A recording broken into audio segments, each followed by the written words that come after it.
Hello, everyone, and welcome to your weekly Wednesday webinar with Squibbler. Today, we're going to talk about how you can build an author website and also grow your fan base. So, we're going to take a look at why or why not you might need an author website. We'll take a look at some of the typical parts of websites that you should include on an author website, some tips for your website, and then we'll take a look at some user friendly tools that are quite simple to use to help you design your website. So, the first question is, do you need an author website? And honestly, this answer depends solely on you as an author. You can definitely build your brand with a website, and you're not just renting space on social media when you have your own website, it belongs to you. So, with a website, you have your own digital home.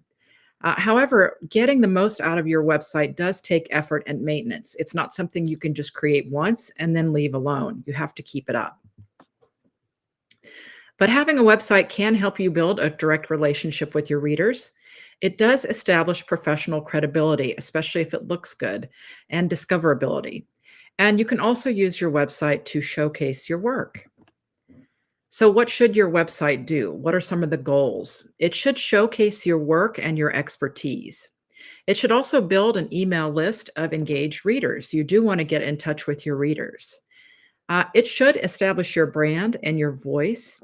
It can create multiple revenue streams for you as well. It should also provide a central hub for all of your content. So, some parts of your website, of course, are the home page. This is your digital front door. It should have a clear value proposition. It should be clean, not fussy, and we should know that it's for an author. Your About page is going to have your story, your credentials, if you have any, and a little bit about your personality. Your books and work page should showcase your published work and your upcoming work as well. A lot of authors do choose to have a blog. This is a good idea. You're going to be writing regular content to engage your readers and improve your search engine optimization when people look for those topics you're writing about. And finally, it's always a good idea to have a contact page to make it easy for opportunities to find you in case someone wants to interview you, invite you to their bookstore, and so forth. There are some optional things to put on your website as well. These are optional but valuable pages. If you do speaking events, you can list where you'll be speaking or giving public appearances so people can join in and attend your events. It's a good idea to have a media kit if you're getting a lot of attention. This would include press photos that people can use in their writing about you and your books, a biography that people will have at hand as they're writing about you, and interview topics, things that journalists can ask you. You might want to include a resources page if you have this sort of thing already established, for yourself, where you can include free downloads, maybe your next chapter of your upcoming book. You could include writing tips or reader guides. A lot of authors have newsletters and blogs, so you want to have a dedicated landing page for list building where people can sign up and get messages about your new blog entries or your newsletter. And finally, if you have a podcast, you want to have a button or a direct link to your podcast as well. I thought we would take a look at 4 professional author sites, and I chose these because they're different genres and they all approach the websites different ways. So we're going to take a look, and these are all 4 very popular authors in different genres. The first one is James Patterson. Probably you all have heard of him. He's a very famous crime writer, but he also does children's books. And I thought what was unique about the way that he's got his webpage set up is that because he writes both for adults and for children, he has split up the way that you can enter his website. So on one side, he has his book for adults. You can click to enter that if you're an adult. And on the other side, you can explore his site for children.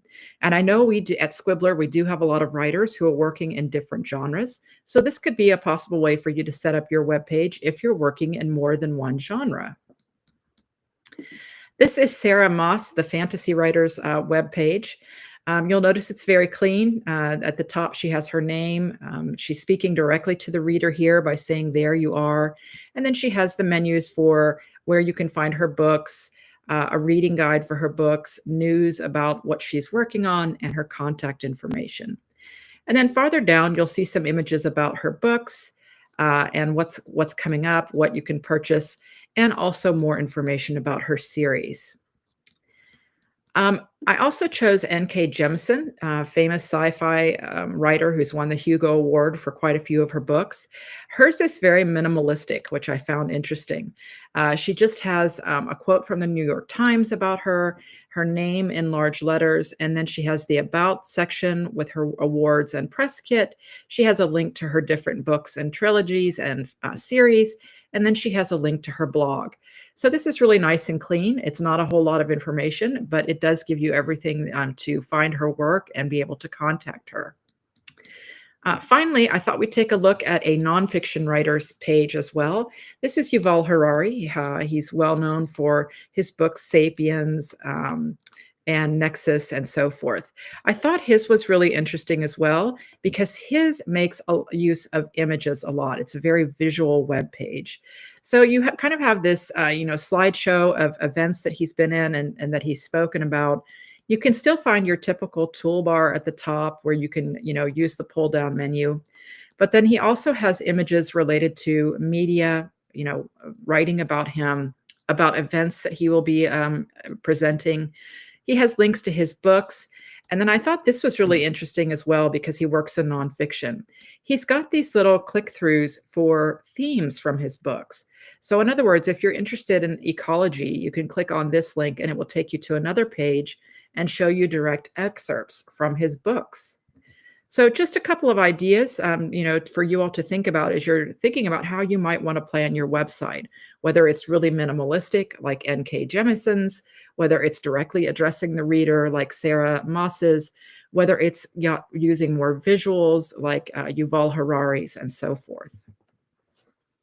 There are some important design principles for author websites. You do want to keep it simple and professional, as you saw with all of those pages. They're all very clean looking. Limit your fonts to 2 to 3 font families. It gets really distracting and fussy and messy looking if you use too many fonts. You want to use a consistent color scheme that reflects your brand. Include plenty of white space for easy reading. Don't overload your pages with a lot of text. And if you're going to make sure that your website is is available for people on phones and on tablets, make sure that you have a mobile responsive design, that you've tested on a cell phone, you've tested it on a tablet, that the load times are solid, and that the images and so forth look good on a mobile or tablet as well. With all of those websites, as you saw, the navigation is very simple. You want to keep it that way as well. Everything should be clearly labeled and simply labeled. Have a clear and intuitive menu structure where people can locate how they can get in touch with you, how they can find your books, how they can find your blog or newsletter. If you do decide to have a blog, it's a good idea to include a search functionality so people can look for topics they're interested in that you may have written about. You might also consider related content suggestions, other things people can read. If you decide to have a newsletter sign up, it should be easy to access for your readers as well. Some things to consider for content strategy for your site. You do want to kind of mix it up sometimes. If you do decide to run a blog, you should have a regular posting schedule. It should be weekly or bi-weekly minimum, not just once every 6 months. You want a mix of content types as well. Writing tips are really good. People like behind the scenes. They like to see who's working on the books. You can talk about updates on books that you're working on and so forth. It's important to have a photograph of yourself and something that relates to your personality. Readers connect with people and not with brands. So things like including your pets, including, things that are interesting to you and so forth, really makes you real and accessible for your audience as well. You do want to have call to actions throughout the site. In other words, things like, read more about this in our newsletter, join our newsletter, get tips on our blog. These are all things that help your readers kind of adjust to and jump into your website as well. Some more content ideas, as we said, writing process and behind the scenes are always good. Book reviews in your same genre. If you are writing fantasy, for example, you can write a book review and post it on your site about a popular book in the same genre. Writing tips are always very useful and appreciated for upcoming writers. Author interviews and collaborations. If you're talking to other authors and collaborating with them, that's usually interesting for your readers. You can also host reader Q&As. These don't have to be live. You could have people submit questions to you and then you answer them. And another thing that's interesting to people, especially if they're looking forward to your next project, is progress updates. How is your next work coming along? So there's also a way to handle, the way that you're posting things on your site into daily, monthly, weekly, and so forth. So daily, you do want to try to keep up with some social media sharing, responding to comments, so you're not ignoring your readers. We do have a social media and going viral webinar with a packet to help you create content for your social media sites, and it has a month-long calendar as well on our Discord server. For weekly things, you do want to create a new blog post weekly or biweekly, or if you have a newsletter, make sure that's going out weekly or biweekly. Monthly, you want to take a look at your analytics, what's working well on your site, what is not working as well, and then look to that for inspiration for future posts. You might want to update your book pages if you have new information, and back up your site so you don't lose anything. Quarterly. So every 3 or 4 months, you want to make sure that you review and update your about page about you and check all the links to make sure they're all active on your site. Annually, so once a year, maybe as your New Year resolution, evaluate your design, make sure it's not outmoded, if it's still clear, and consider any platform changes. Take out things that aren't working or that aren't really sparking reader interest. So why should you have a website email address? This is going to be your direct connection for marketing things and ways to get in touch with your authors. Unlike a social media site, this is a direct communication channel that you own when you have the website. Your emails that you send out to readers who are interested in your books are going to be getting you more conversion and purchasing rates than just social media alone. These are also important for book launches if you're planning to go launch your book at a local library or a local store, and for promotion. And these newsletters and emails that you send out build lasting reader relationships. If people are interested in your books and they're interested in what you're working on, they'll feel closer to you when they read these emails. So some email ideas, you might want to have a lead magnet that works. In other words, something like join our newsletter to get exclusive access to XYZ. You might offer a free short story or a book chapter. That's always going to get some interest there. You could have writing guides or templates if you have written something in a specialized way.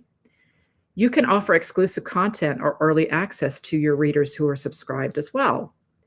You might include things like book club discussion guides. This is really helpful for people who read your books and want to talk about them with other people.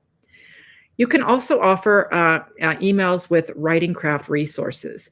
So in other words, if I'm writing something and I know that another author has addressed this topic on their website and we're working in the same genre, I can link to them and hopefully draw some traffic to them and back from that audience as well. So here are some good practices for getting people to sign up with your web page. You want to offer multiple sign-up opportunities without being too pushy. So you should have it clearly labeled on your website, 1 or 2 times, make it available and easy to sign up. Have a clear value proposition for your readers. In other words, you'll say something like, join the thousands of readers who are already subscribed for exclusive access, etc. The sign-up forms should be very simple. It should only be the reader's name and their email. Don't include any fussy or more complicated details. You do want to send out an automated welcome email to engage your new subscribers as well as soon as they sign up.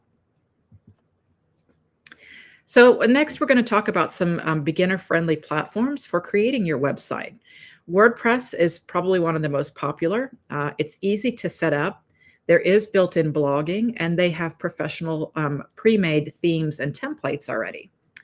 The only drawbacks are that there's limited customization on the free plan. So if there's something that you really want to include or that you want to customize, you're going to have to spring for the paid plan. This is best for writers who want to focus on their content and not so much on the tech. Another beginner-friendly platform is Squarespace. Squarespace has beautiful templates. It has a drag and drop editor. It has integrated e-commerce to make it easy for you to market yourself and your products.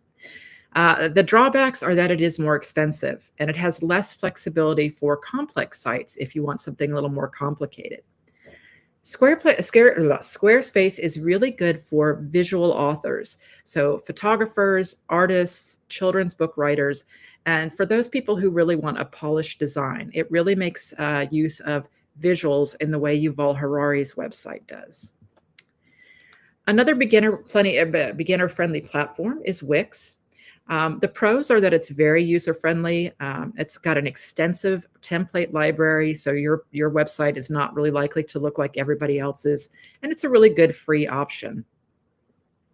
Some of the negatives here are, though, that you can't switch your templates easily, and you get ads on the free plan, so you will have ads on your site as well. This is best for complete beginners who really do not have many skills with website building or with technology, because it's very easy to use, though. So this is a good one to start with if you need a beginning website. There's also Ghost. This one is built specifically for writers, and it has excellent blogging features. The negatives are limited design options. There are not many designs on Ghost, and it is a newer platform, so not all users will be familiar with it. But it is very useful for writing and text, writers who prioritize content and newsletter integration versus visuals. So we do have in this webinar, from what I've just described to you, a comparison with all of these sites. So you're welcome to pause the video if you rewatch it to make some decisions for yourself about what are some of the things that you're looking for, what might be better about WordPress versus Wix, and so forth. We do have some recommended tools for you as well. Along with those website builders, you may want to use something like a Wix email marketing. MailChimp is one of them. It's free tier, or ConvertKit, and this can help you send out your mail. There are, of course, design resources. Canva.com, most people are familiar with for designing graphics, and Unsplash has free photos if you need photos on your website. For analytics, I like Google Analytics and Google Search Console to keep track of your traffic, what people are coming to your website for, what's popular, what blogs are people reading on your website, and so forth. So just for fun here, if you want to get started, one thing that you can set up within the next week or so is to choose a website platform. Decide which one you want from that list of websites and do a little research. You might want to register your domain name. That should be your authorname.com or your penname.com. You want to set up your basic pages, your home, your about, your contact, and the books that you've written. Create your first lead magnet to draw some attention. What are you going to offer readers? Are you going to give them a free chapter if they sign up of your first book? That's always a good idea. They can decide if they want to keep following you. Do you want to offer a free template or so forth? We will have an exclusive packet to help you with the text on our Discord server as well. And also set up your email newsletter service and get started on your first newsletter. So when we post this webinar to our resources library on our Discord server, we do have an exclusive 15-page packet to help you plan and design your website. So look for that on our Discord server. Discord is free to join. You just need a free account. You can look up Squibbler and then head to our resources library. So in this webinar, we have taken a look at why or why not you may need an author website. We took a look at the parts of some websites, and we took a look at some professional authors and their websites. We took a look at some tips for creating your author website and some user-friendly tools that you can start with as you begin your marketing and website journey. Thank you, as always, for joining us. We love having you here, and we will see you next week. Bye, everyone.